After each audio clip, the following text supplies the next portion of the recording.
पतये हर हर महादेव शंभो।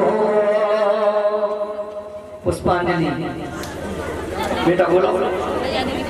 हरि ओम जगनेन जगमय जंत देवास्थाने धर्माणि प्रथमान्य सन्ना देहनागं महिमानः सजन्त चतुर्पूर्वे साभ्याः सन्ति देवाः। हरि ओम एकदन्ताय विद्महे वक्रतुण्डाय धीमहि तन्नो दन्तिः प्रचोदयात्। हरि ओम तत्पुरुषाय विद्महे महादेवाय धीमहि तन्नो श्रीरुद्रः प्रचोदयात्। हरि ओम आनन्दनन्दनाय विद्महे यशोदागजाविकरवीरलजालपुष्पै बिल्वप्रवालदुलसेदलमञ्जरी काम्भोजयामि जगदीश्वरमे प्रसीद। नानासुगन्धपुष्पाणि नागालोद्भवानि च पुष्पाञ्जलिर्मया दत्तो गृहाण परमेश्वरः। पुराणपुरुषोत्तमाय नमः। मन्त्रपुष्पाञ्जलिं समर्पयामि।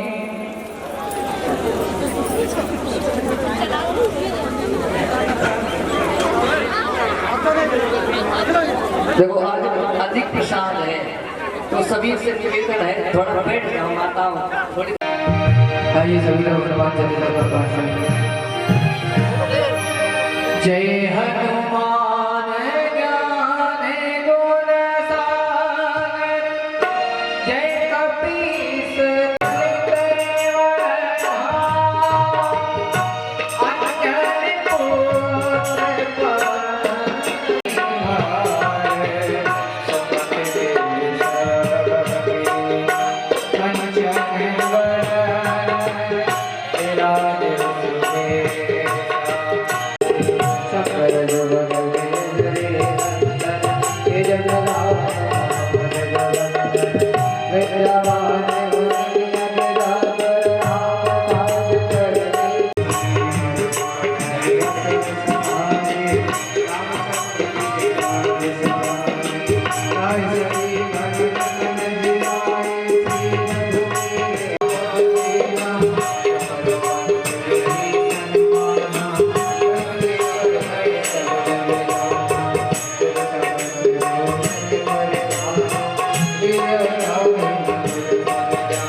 तेरी बदौलतों से, तेरी बदौलतों से सब काम हो रहा है। तेरी बदौलतों से सब काम हो रहा है। तेरी बदौलतों से सब काम हो रहा है। तेरा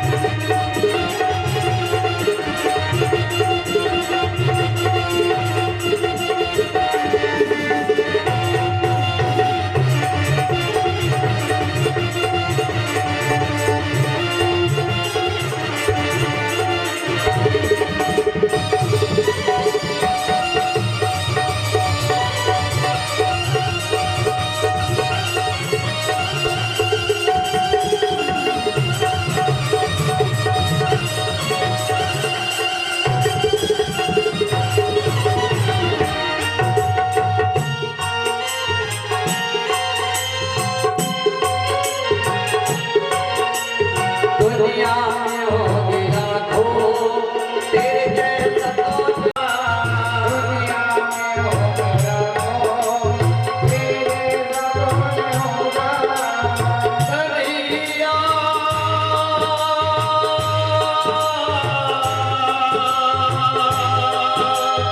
पर भला ऐसा कौन होगा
पूजन कराया है। जब श्री गोवर्धन पर्वत का पूजन करा दिया, इधर जब पूजन हो गया, पूजन हो जाने के बाद देवराज इंद्र को समाचार प्राप्त हुआ। किसके द्वारा? श्रीमन नारायण नारायण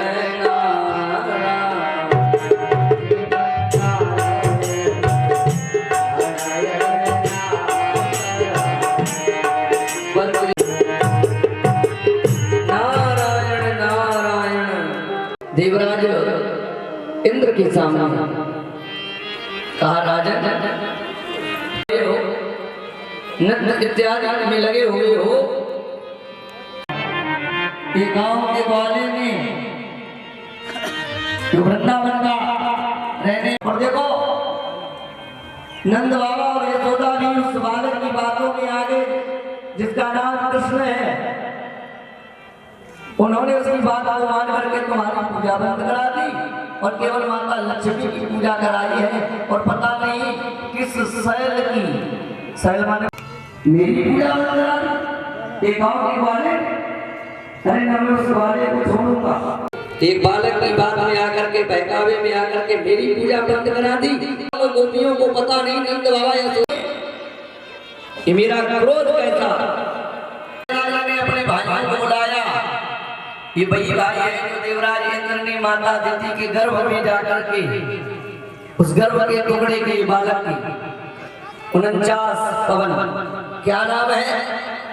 गणम सामर्थकम नाम मेघानाम उच्चाति कारणम इंद्र प्रचोदयत क्रुद्धो भाग्यम चाहे समान्यत। गणम सामर्थकम नाम, सामर्थक वेग चले 49 पवन के समेत ब्रज को डुबा दो, कोई भी बचना नहीं चाहिए। और इधर जो भगवान बोले जो जिसने भोग लाया है, जिसने पूजा कराई है, वही बचाएगा। चलो उसके पास चलते हैं। सब दौड़ रहे हैं।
समय भगवान की आयु 21 किलोमीटर की लंबाई है गोवर्धन जी महाराज की, और साथ दिया 21।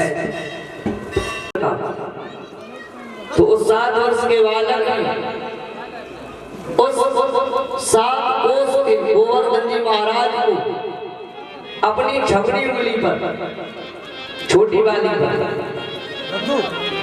इसे तर्जनी कहते हैं, इसे मध्यिका कहते हैं, इसे अनामिका कहते हैं, इसे छमली कहते हैं। ये अंगुष्ठ होता है, 5 होती है, 4 उंगली एक अंगूठा। तो अपनी छोटी वाली उंगली पर उस गोवर्धन पर्वत को उठा लिया। जानते कैसे उठा लिया? इत्युक्ता हस्तेन कृत्वा गोवर्धन दधार लीलाय कृष्ण छत्रकाम्य बालका। जैसे छोटे छोटे बच्चे जब प्रसाद होती है तो उनको रुपता उगाता है, पेड़ों के आसपास, जड़ों के आसपास बरसात में कुकुर मुत्ता उगाता है। तो जैसे छोटे छोटे बच्चे कुकुर मुत्ते को उखाड़ लेते हैं और छाता बना लेते हैं। अच्छा, यहाँ मामला उल्टा हो गया। कैसा उल्टा हो गया? हमने कल आपको कथा सुनाई थी ब्रह्मा जी की। ब्रह्मा जी ने, और फिर भी भगवान बोले नहीं, जैसे आए थे ब्रह्मा जी वैसे ही लौट गए। और जबकि इधर देवराज ने कहा है, सबने यही कहा है, गोवर्धन उठाया तो कमाल हो गया, तो कमाल हो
कार्तिक शुक्ल पक्ष की एकादशी थी।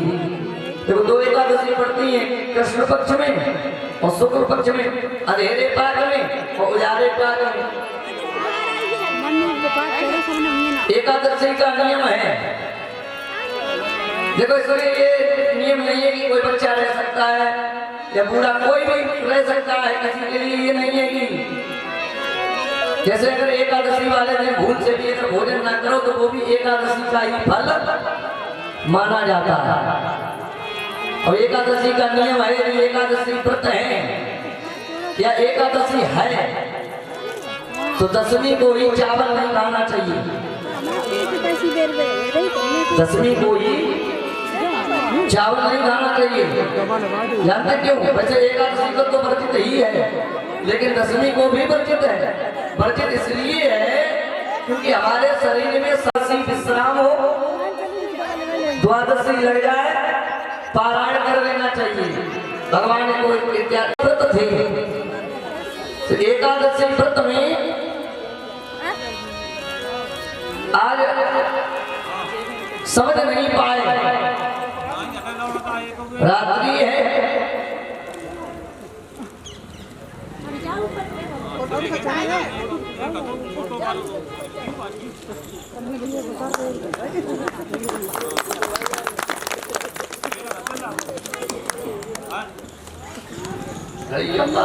किया है।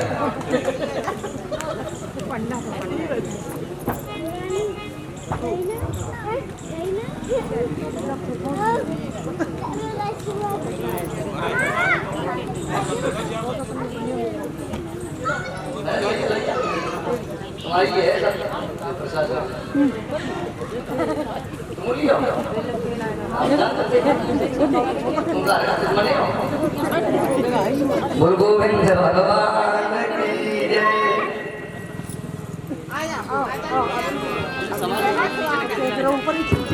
बोल गोविंद भगवान की जय। तो नंद बाबा एकादशी व्रत थे, समझ नहीं पाए कितना समय हो गया है, क्या काम किया रात्रि में, कितने बजे, 2 बजे के तकरीबन अर्धरात्रि में ही प्रवेश कर गए यमुना में। और जो यमुना में प्रवेश किया, देखो भोर जो प्रातः काल होता है वो 2:45 बजे से शुरू होता है। प्रातः काल का नियम है, भोर जो है वो 2:45 बजे का है, लेकिन ये समझ नहीं पाए, प्रवेश कर गए। तब तक वरुण जी ने देखा कोई निशाचर, निशिमा ने रात्रि चरवाने चलने वाला, लगता है कोई निशाचर आ गया जल में स्नान करने के लिए। इतनी रात्रि में अपने सेवकों से कहा पकड़ लाओ, अब कारागृह में डालो इससे वरुण। नंद बाबा को पकड़ लिया और कारागृह में डाल दिया। इधर प्रातः काल हुआ तो बाबा मिले नहीं। भगवान ने सोचा बाबा कहाँ चले गए, ध्यान करके देखा तो बाबा जो वरुण लोक में प्रवेश किया। भगवान ने वरुण जी से कहा, प्रभु आपके यहाँ हमारे बाबा आए हैं, पिताजी आए हैं, आपके सेवक पकड़ के लाए हैं। जानते हो वरुण जी ने क्या कहा? बोले बहुत अच्छा किया। अब देखो एक तो भगवान के बाबा पकड़ के लाए, ऊपर क्या कह रहे, बहुत अच्छा किया। भगवान बोले उसमें कौन सी अच्छी बात हो गई, एक तो मेरे बाबा को पकड़ ले आए और ऊपर से कह रहे बहुत अच्छा किया। वरुण भगवान कहते हैं यदि मेरे सेवक आपके बाबा को पकड़ के न लाते तो आज आप दर्शन देने नहीं आते। इससे अच्छी बात और क्या होगी। अब आज भगवान ने परम धाम वैकुंठ दिखलाया, विराट रूप दिखलाया, तब भगवान वरुण ने बाबा को कैद से निकाला, लेकर के नंद बाबा को ब्रज में आए, वृंदावन में आए। बोले गोविंद भगवान की जय। श्रीमद् भागवत के 10वें स्कंद के 29वें अध्याय में जहाँ पर भगवान ने वादा किया था, कौन सा कल बताया था, कुछ गोपियों से वादा किया था, याद है कि प्रसाद में लगेगा। और उन्हें भक्ति मार्ग दिलाने के लिए, और दूसरा श्रीमन नारायण नारायण नारायण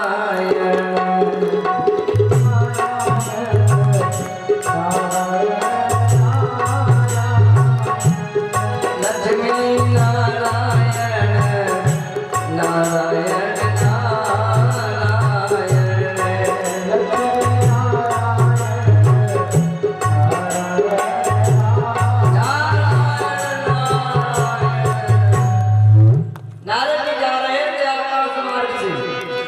कि तब तक रास्ते में भगवान कामदेव मिल गए,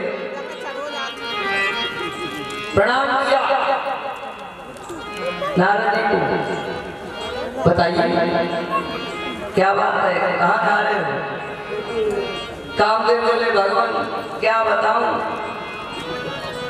हमें कोई तीर नहीं मिल रहा है, क्योंकि अब मेरे अंदर बहुत काम बढ़ गया है। या तो आप हमारे बोले गांव का छोरा ग्वाला और वो मेरे बल को घटा देगा। नारद जी बोले हाँ पहले जाओ तो कहाँ मिलेगा? बोले वो कहीं कदम के नीचे बैठा हुआ, कहीं मुरली बजा रहा होगा, समझ जाना वही है। बोले ठीक है। सो आज वृंदावन में पहुंचे।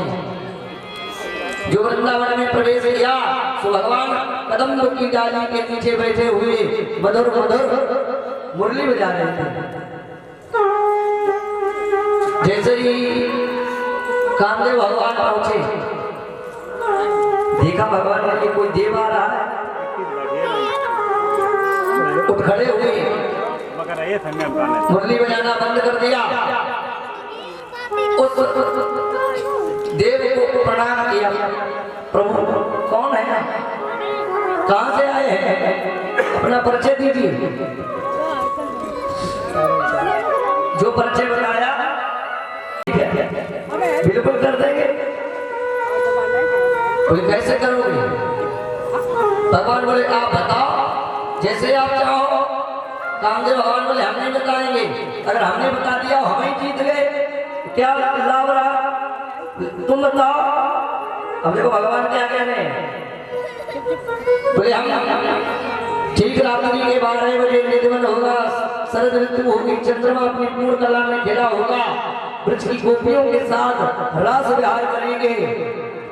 यदि मेरे अंदर जरा भी काम की भावना जागृत कर दो तो तुम त्रिलोक विजयी, विजयी नहीं त्रिलोक विजयी। जो जीतेगा वो पिता बनेगा और जो हारेगा वो पुत्र बनेगा। भाई विजेता ट्रॉफी वगैरह होती है, क्रिकेट मैच होता है, हार जीत होती है। बोले ठीक है, बात तय हो गई। आज वो समय आया,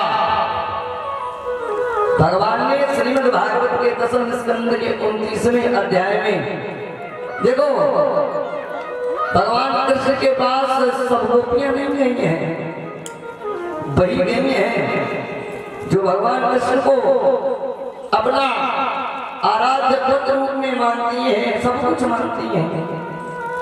तो भगवान ने क्या काम किया?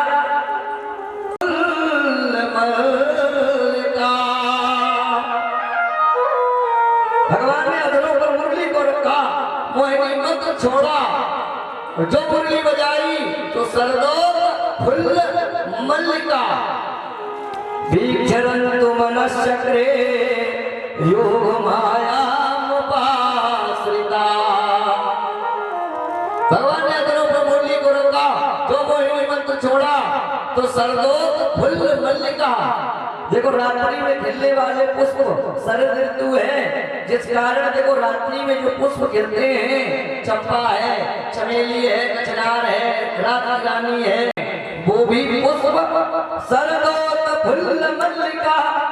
ऐसे पुष्प भी रात्रि में खिल रहे हैं, जानते क्यों? वीक्षरन्तु मनश्चक्रे योग माया उपाश्रिता। भगवान कोई साधारण नहीं है। कौन है? इस लोग क्या कह रहा है? योग माया, योग माया का नहीं है। संसार की माया को चलाने वाले हमने कल बताए थे, भगवान की 2 पत्नियां हैं।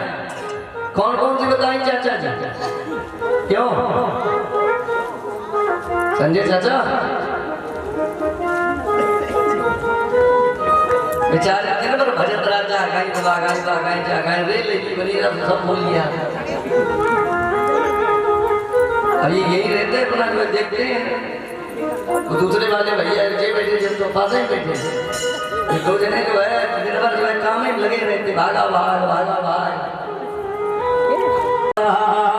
निसंगीतम तदनंत वरधनम भगवान ने अधरों पर मुरली को रखा और जो वो हिंदी मंत्र छोड़ा।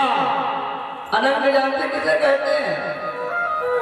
आगे कथा में भी आया। अनंग कहते कामदेव को, इनका नाम कामदेव का अनंग भी है। तो भगवान ने कामत को बंसी बजाई है, जो काम की बंसी बजाई तो जानते हैं हमने उस दिन प्रहलाद चरित्र में परीक्षित जी महाराज एक गिरह बताया था, कुछ याद है? पड़ोसी तुम चले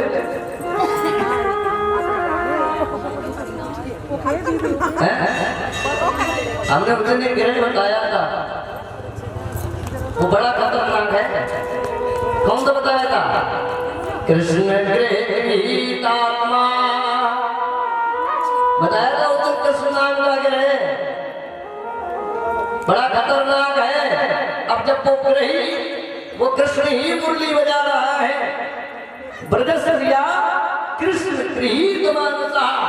अच्छा हमने उस दिन ये भी बताया था जब ये ग्रह किसी को पकड़ लेता है बंद कर दिया भाग खड़ी। एक अपने पति को भोजन करा रही थी, एक रोटी दे पाई दूसरे देने वाली है, ये तब तक कानों में बंसी का शब्द सुनाई पड़ा, भाग खड़ी हुई।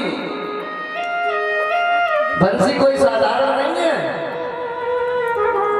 जिसमें भगवान भोलेनाथ पता चला कि भगवान का जन्म हो गया है नंद के घर में गोकुल में। बोले जब लला हो जाता है तो लला के जन्मदिन में जाया जाता है तो कुछ ना कुछ लेकर के जाया जाता है। तो बोले हमारे पास तो कुछ वही नहीं, तो क्या लेके जाए? तो भगवान ने क्या काम किया? भगवान को पागल कर जाती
मुरली गोरखा जो बजाई पृष्ठ गोपियां दौड़ रही है।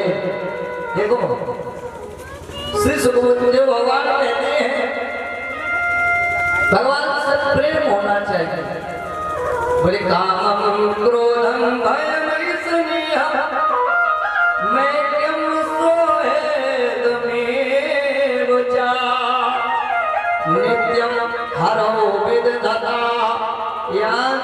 तनमय काम ही दे।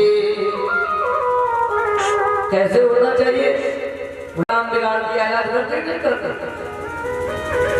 कभी कभार भय लगा रहता, अरे हमने यहाँ ऐसा काम किया तो कहीं भगवान रुष्ट ना हो जाए। जैसे यहाँ बैठे कोई काम बिगड़ गया तो डर लगा है कहीं भगवान रुष्ट ना हो जाए, कहीं मेरा कोई काम ना बिगाड़ दे। तो कभी कामना के द्वारा, कभी क्रोध में, कभी भय में और कभी स्नेह में। परमात्मा से स्नेह है, प्रेम है, प्रेम में परमात्मा को भज रहे हैं। उन्हें क्या मानकर? अपना सुहृद मान करके, अपना मित्र मान करके भगवान को भज रहे हैं। नित्यं हरौ विदधता, नित्य भगवान हरि का ध्यान कर रहे हैं। लेकिन मैंने बताया था भगवान का ध्यान कैसे करना चाहिए। बोले जब भगवान का ध्यान करने बैठो तो कैसे करना चाहिए? ध्यान तनमय काम ही दे। तन और मन कहाँ होना चाहिए? उस समय भजन में तन और मन प्रभु में होना चाहिए। अब तुम्हारा अंतर ठिकाने में है और मेरा मन ठिकाने में है। आइए आइए, आपका स्वागत है। हे प्रिय, मैं आपके लिए क्या कर सकता हूँ? अरे ब्रज में सब कुशल मंगल तो है, तुम्हें यहाँ आने की जरूरत कैसे पड़ गई? तुम यहाँ इस समय ब्रज को छोड़कर क्या तुम्हें दिखाई नहीं दिया?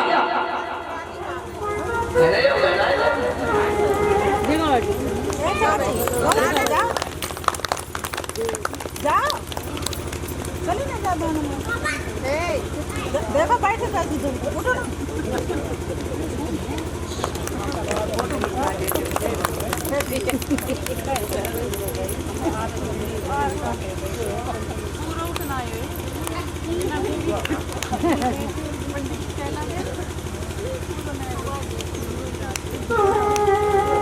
बोल गोविंद भगवान की जय। कल बुआ का क्या बोले? दूल्हा बने कितने टाइम में दूल्हा बने भाई। बोल गोविंद भगवान की जय।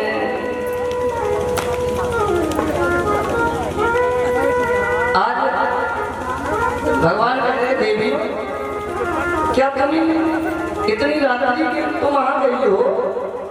राज में सा घोर रूपा घोर स्वाम से बिता प्रतियात प्रथम स्नेहम। क्या तुम्हारे भाइयों ने तुमको रोका नहीं? माता पिता पुत्रा, माता ने रोका नहीं, पिता ने रोका नहीं, पुत्रों ने रोका नहीं। तुम्हें पता है तुम यहाँ चली आई हो? क्या तुम्हें पता नहीं?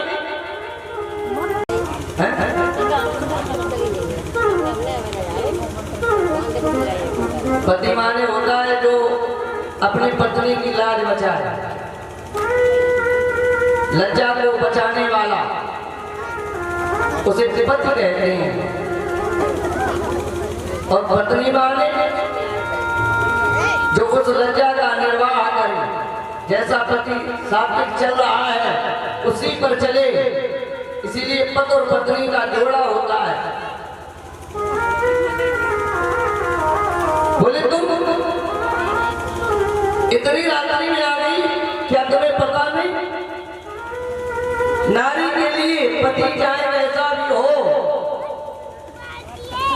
और पुरुष के लिए चाहे नारी कैसी भी हो। बोले दुर्शीलो दुर्भगो वृद्धो जड़ो रोग धनो पीवा वृद्ध रोग मत जड़ धनीना अंध बने क्रोधी अतिदीना वृद्ध रोग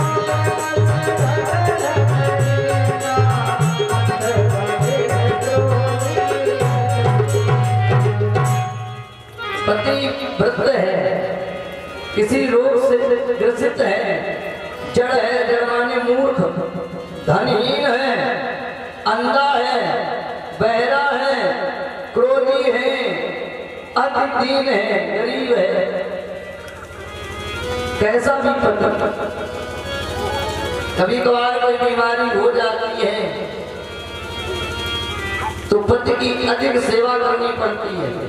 कभी कभी पत्नी बीमार हो जाती है तो पति को भी पत्नी की सेवा करनी पड़ती है। देखो कुछ शास्त्रों में माताएं बताई गई हैं। कौन? बोले अपनी माता, निज माँ, अपनी माँ जिसने जन्म दिया,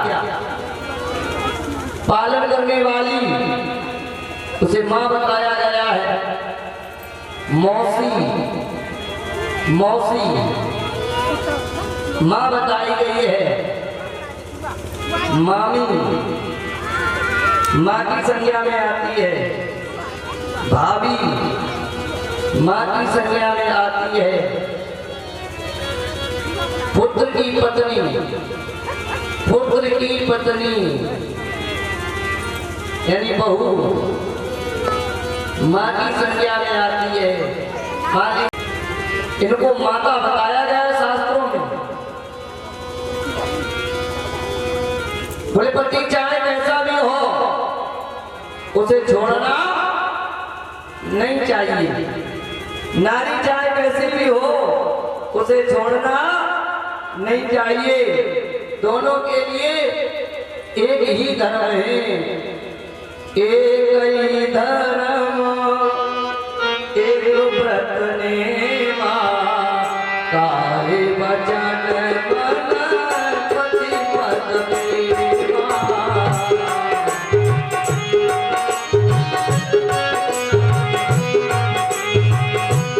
एक ही धर्म, एक व्रत नेमा, काहे वचन मन पति पद प्रेमा।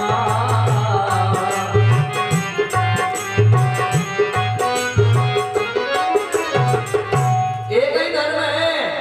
कौन सा? काय वचन, काया वचनों ऐसे उमत कर किया पवाना, नर कावर गम गुर दुधराना।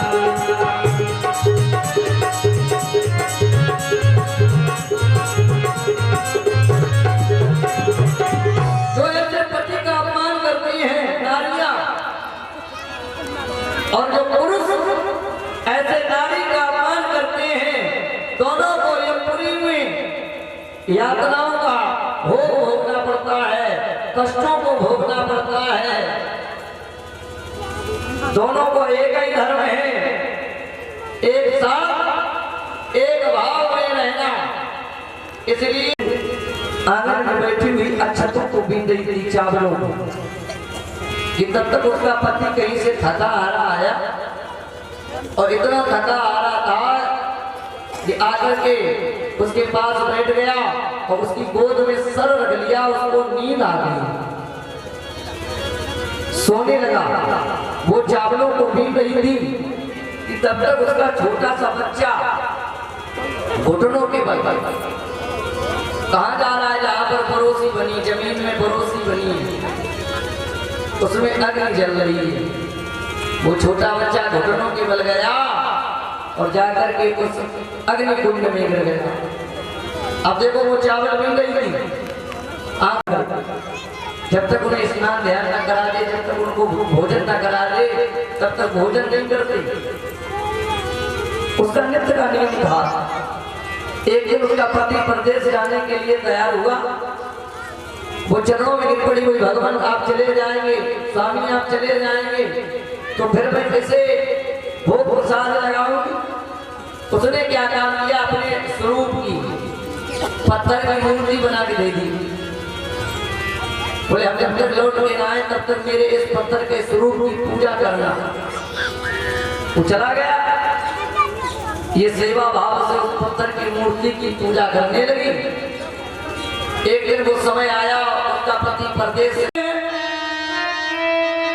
जो जन्म में और मर जाए, बरबर ये मेरे श्याम जो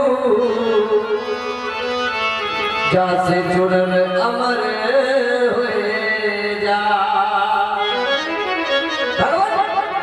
जिन्हें मैं वहां छोड़ करके आई हूँ वो मेरे पत्थर के पति हैं, जिन्हें मैं पूजने के लिए आई हूँ वो मेरे असल के पति हैं।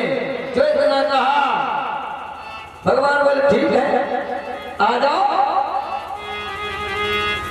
आज भगवान ने क्या काम किया, ठीक रात्रि के 12 बज गए हैं, दो गोपियों के बीच में भगवान ने एक रूप बनाया और रूप बना करके भगवान उन ब्रज गोपियों के साथ रास विहार करने लगे, नृत्य करने लगे।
आज रास विहार कर रहे थे।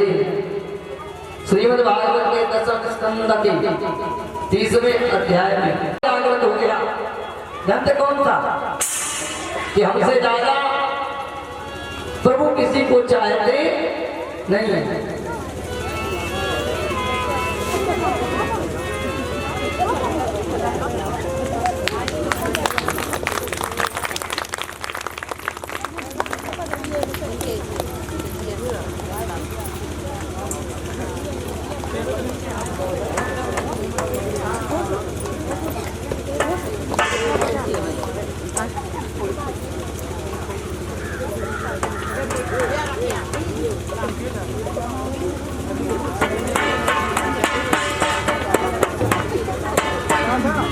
बोल गोविंद भगवान की जय। कैमरा सेंटर ये देख बोल गोविंद भगवान की जय।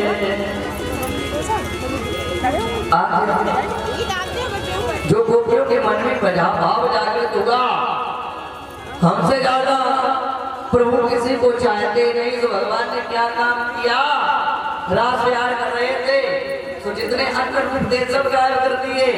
एक गोपी का हाथ पकड़ा और लेके चले। देखो भागवत में उस गोपी का नाम नहीं आया है, जानते क्यों नहीं आया? उसका नाम इसलिए नहीं आया है, वो कोई साधारण नहीं थी, वो स्वयं माता राधा रानी थी। बोलिए राधा रानी सरकार की। और सुखदेव भगवान की गुरु थी। देखो पेड़ में पल पल में अपने श्री गुरुदेव भगवान का नाम नहीं लेना चाहिए। अगर कोई पूछे